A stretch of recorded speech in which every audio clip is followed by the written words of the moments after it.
আসসালামু আলাইকুম। দিদি আসছেন? দাম। আসসালামু আলাইকুম। আসসালামু আলাইকুম। আসসালামু আলাইকুম।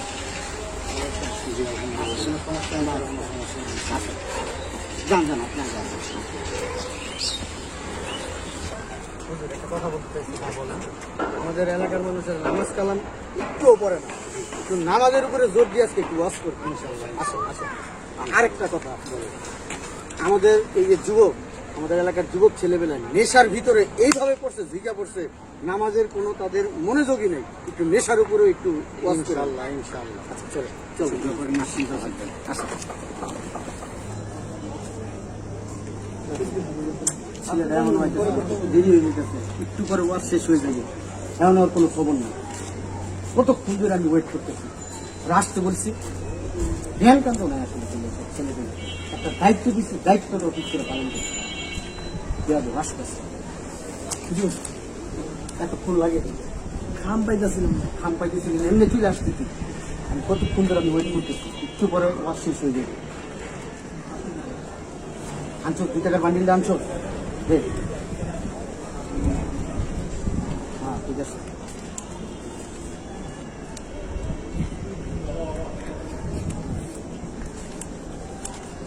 বুঝিস কিছু?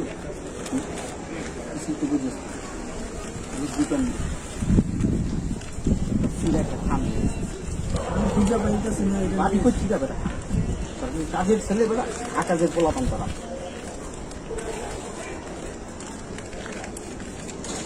হুজুর এটা দিতে, হুজুরে দিব এটা, হুজুরে শোন, এইখানে যে 2 টাকার বান্ডিল দিছি, এটা আবার সভাপতিকে বলিস না।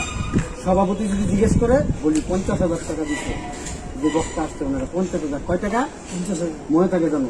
হ্যাঁ আমার সপ্তাহে বেরিয়ে যেতেছে। আজকে আপনার চমৎকার বয়ান করছে, আমার কাছে খুব ভালো লাগছে, এলাকাবাসীর কাছে খুব ভালো লাগছে আপনার বয়ান শুনে। মানে আমি মুগ্ধ আপনার বয়ানে। কথা বলতে চাচ্ছেন, যদি আজকে রাতটা আমাদের এখানে থাকতেন খুব খুশি হতাম, আমি না শুধু এলাকাবাসীও খুব খুশি হতাম। আমি আসলে আন্তরিকভাবে দুঃখিত, কারণ আমার আগামীকালকে আমার মাহফিল আছে, তার জন্য আমাকে সকালে বের হতে হবে। আমরা আসলে খুব খুব খুশি হতাম যদি আমাদের এখানে থাকতেন একটা রাত। কিছু অনেক ধন্যবাদ, আমার ইচ্ছা ছিল কিন্তু কিছু করার নেই, আমার মাহফিল আছে, খুব সকালে যেতে হবে আমার। আমার। এই কাজ কর, নিজের গাড়িটা ঠিক হয়েছে কিনা দেখে ড্রাইভারে ঠিক করতে বল, তাড়াতাড়ি ড্রাইভারের সামনে আসতে বল, গাড়ি নিয়ে আসেন হুজুর, আসেন আসেন। আরেকটা কি বলবো হুজুর, আমার কাছে খুব ভালো লাগতেছে। আর এই যে হুজুর আপনার হাদিয়াটা, আমরা যতটুকু সমর্থ কুলাইছে আপনাকে দিছি, আমাদের জন্য দোয়া করবেন। আচ্ছা চল নিচ্ছি আপনাকে পৌঁছাতে, আসেন। চলো তাড়াতাড়ি করো, অনেক ঠান্ডা। টাকা চেক করবো কেন? না কি নিতে বলতেছি না, টাকা চেক করার কি আছে? দেখেন আর না লাগবে না, চলো। দেখেন একটু, আমারও কি কেমন খটকা লাগতেছে। কি বলো তুমি এগুলো?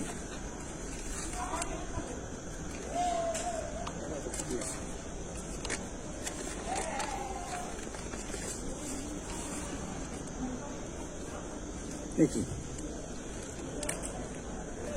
সব 2 টাকা নোট। হ্যাঁ দেখে ধরো তো।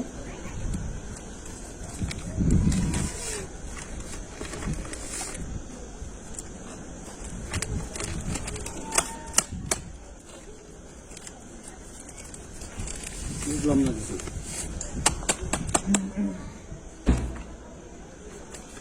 আসসালামু আলাইকুম, হুজুর নাকি? ওয়ালাইকুম আসসালাম। ভালো আছেন? অনেকদিন পরে আপনারা দেখলাম। কি খুঁজতেছেন? কি কোনো সমস্যা? না থাকার কথা না, প্যাকেটের ভিতরে ছিল না। মানে কি সমস্যা? সমস্যা কিছু না, আসলে মাহফিলে গেছিলাম তো, আচ্ছা, তো মাহফিল শেষ করে আসার সময় আর কি ওনারা আমার হাদিয়াটা দিছে। হাদিয়া দিছে? হ্যাঁ, তো এই হাদিয়াটা এখন আমি তো আসলে কখনো 2 টাকার বান্ডিল? হ্যাঁ হ্যাঁ হ্যাঁ, আমি আসলে কখনো চেক করি না, যেভাবে দেয় নিয়ে আসি। ও বারবার বলতেছে যে হুজুর একটু দেখেন দেখেন, কিন্তু আমি দেখো তো এটার ভিতরে আছে নাকি? খাম কি এটাই দিছে আর কোনো? না না না, কোন জায়গায় গেছেন ওয়াজ করতে? কোন জায়গায় গেছেন ওয়াজ করতে? গেছিলাম আপনার যে উত্তরবঙ্গে। আমি বুঝলাম না চিন্তা যে ধরেন তো একটু গণা দিই।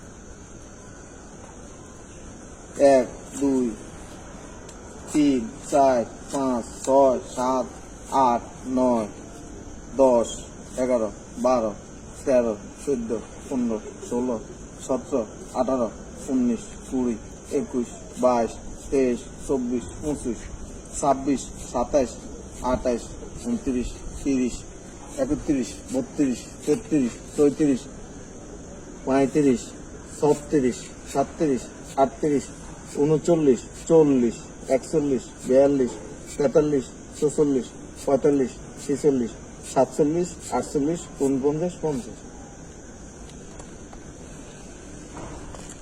কি বলবো বলেন?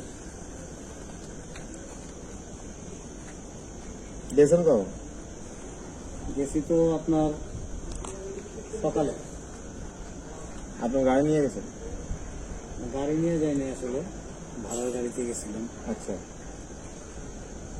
কিন্তু ওনাদের যে আচার আচরণ, এতে তো মুগ্ধ হয়ে গেছিল। আচ্ছা। কিন্তু লাস্ট সময় যে এরকম একটা কাজ করবে এটা মানে ভাবতেই পারি না। বিশেষ করে আমাদের মতো আলেম ওয়ালাদের নিয়ে যে এরকম মানে প্রতারণা করবে এটা তো ভাবতেই পারি না। যে গাড়ি ভাড়া কত দিছে? আর কোনো টাকা দেয়নি, বলছে হুজুর আমরা একসাথে আপনার। মানে আপনি গাড়ি ভাড়া কত দিচ্ছেন সেটা? আমার গাড়ি ভাড়া তো আপনার মানে যাওয়া আসায় টোটাল প্রায় 3,500 টাকার মতো গেছে। মানে আমি আশ্চর্য হয়ে গেছি যে ওয়াশ করার পরে 2 টাকার একটা বান্ডিল ধরা দেয় 50টা নোট। তা আপনি কি কন্ট্যাক্ট করেননি?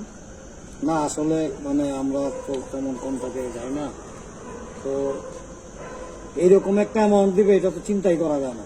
না না, এটা তো একটা আশ্চর্যজনক ঘটনা। একজন আলেম যখন কোনো জায়গায় ওয়াজ করে, আপনি কন্ট্যাক্ট করেন না করেন সেটা তো পরের কথা, কিন্তু কথা হচ্ছে যে আপনি এক জায়গায় গেছেন আসছেন, আপনার তো যাতায়াত খরচ আছে, খাওয়া খরচ আছে, আরো আদার্স আনুষঙ্গিক অনেক খরচ থাকে। তো সেগুলি আপনার 2 টাকার একটা বান্ডিল আপনি যদি আপনার ধরায় দেয়, তার মানে এনে 50টা নোট মানে 100 টাকা। তো বাকি টাকাটা আপনার পকেট থেকে খরচ করে আপনি এখানে গেছেন। কিন্তু এগুলির সমস্যা হচ্ছে কোথায় জানেন? যারা এই যে মাহফিল আয়োজন করে, মাহফিল কর্তৃপক্ষ যারা, এরা হচ্ছে বড় সমস্যা। কমিটির লোকজন এরা হচ্ছে সবচেয়ে বড় আমাদের খারাপ মানুষ। আপনি বলেন, মানে আমি অবাক হয়ে গেছি যে আপনি একজন আপনার সংসার আছে না? অবশ্যই আপনার বউ আছে, আপনার বাচ্চা আছে, এভরিথিং আপনার আদার্স খরচ আছে। আপনি যদি একটা জায়গায় ইসলামের খেদমত করতে যায়, যদি তারা আপনার সাথে এই ধরনের আচরণ করে, তাহলে ওয়াজ কিভাবে করবে বলো? আমার সহকর্মী আছে, তাদেরকে বেতন দিতে হয়। আমার তো টোটাল যাতায়াতে প্রায় 6,000 টাকার মতো চলে যাবে অলরেডি। আমি তো শুধু যাওয়ারটা বলছি আপনাকে। কিন্তু আমাদের সাথে যে মানুষের ইমান এত দুর্বল হয়ে গেছে, মানুষ যে এত মানুষের কাতারে চলে গেছে, আমি ভাবতেই পারতেছি না। আমি যার জন্য উনি টাকাটা যেভাবে দিছে, প্যাকেটটা আমি ঠিক সেইভাবেই নিয়ে নিছি পকেটে।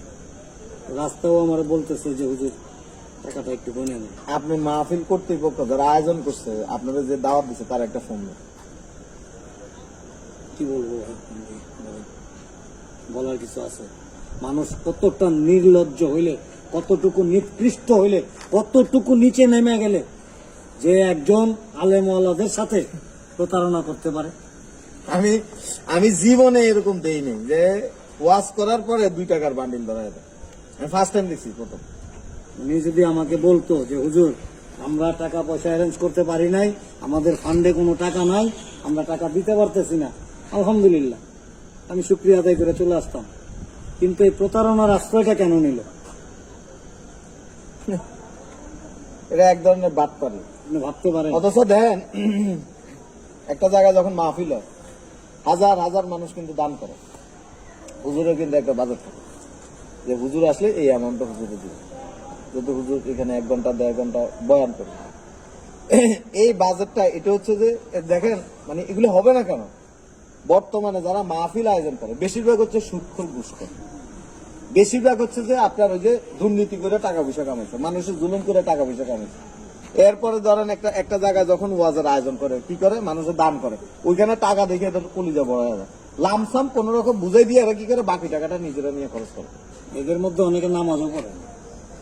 এই কি বলবো, অবাক করার বিষয়। আল্লাহ এদেরকে হেদায়েত করুক যে এই ধরনের কাজগুলি করছে, কি করবেন, টাকাটা হাতে না। আসলে কি মানে আমরা পাপ করতে করতে, গুনাহের কাজ করতে করতে, জিনা করতে করতে এমন এক পর্যায়ে চলে আসছি যে আমরা এখন মানে কি বলবো আর, মানে মুসলমান তো শুধু মানে আমাদের নামটা আছে মুসলমান, মুসলমানের যে কার্যকলাপ তার কোনোটাই আমাদের মধ্যে নাই। কি বলবো আমি ভাবতে পারতেছি না, অবাক লাগতেছে আমার কাছে। দেখ, মন খারাপ করেন না, না না না, মন খারাপ করার কিছু দোয়া নেই। করি তাদের জন্য, আল্লাহ পাক যেন তাদেরকে হেদায়েত দান করেন। আমার সাথে যেটা হয়েছে আর কারোর সাথে যেন না হয়। না না, আমি তো আশ্চর্য, আমি এরকম অ্যামাউন্ট ওয়াজ করার পরে আমি আজ পর্যন্ত কোথাও দেখিনি। ফার্স্ট টাইম দেখলাম, আমার জীবনে প্রথম দেখা। ওয়াজ করার পরে 2 টাকার বান্ডিল একটা ধরায় দেয়, তাও 50 পিস, 100 টাকা। যাক, মন দোয়া খারাপ করবেন, তাদের জন্য দোয়া করবেন। আল্লাহ যেন আমাদের সকলকে পাপাচার থেকে, পাপ কাজের থেকে দূরে থাকার তৌফিক দেয় এবং আমরা যেন ভালো কাজটি করতে পারি। আমাদের ইমানটা যেন দুর্বল না হয়, ইমানটা যেন আরো মজবুত হয়। আপনারা সবাই দোয়া করবেন। দেখেন, এরা কিন্তু আবার বিভিন্ন জায়গায় এই যে আপনার দিছে না, আপনি এখন ফোন দেন, মাহফিল কর্তৃপক্ষের ফোন দেন, দেখবেন একবার নগদে বলবে যে আপনার 50,000 টাকা দিচ্ছে। আমি নিশ্চিত, একদম শিওর, না না, ঠিক আছে ঠিক আছে মিথ্যা কথা বলবে। ঠিক আছে। এরা আবার মিডিয়ার সামনে যায় বলে, হ্যাঁ হুজুরে তো 50,000 টাকা দিয়ে আনছে, 1 লাখ টাকা দিয়ে আনছে, এরাই বলে। কিন্তু এদের আসলে মৃত্যুর ভয় নাই, মানে জাহান্নাম জান্নাতের চিন্তা ভাবনা তাদের ভিতরে নাই। তারা মনে করে দুনিয়াতে যতদিন আছি যেভাবে ইচ্ছা, যা ইচ্ছা করে যাব, এভাবে চলে যাব, এটাই আমাদের পুঁজি, এটাই হলো কথা। রাখ। না রাখো, এটা তোমার কাছে। ঠিক আছে হুজুর, আসি, দোয়া করবেন, ইনশাল্লাহ। আসসালামু আলাইকুম ওয়া রাহমাতুল্লাহি ওয়া বারাকাতুহু। চলো। আর আশ্চর্য হয়ে গেল।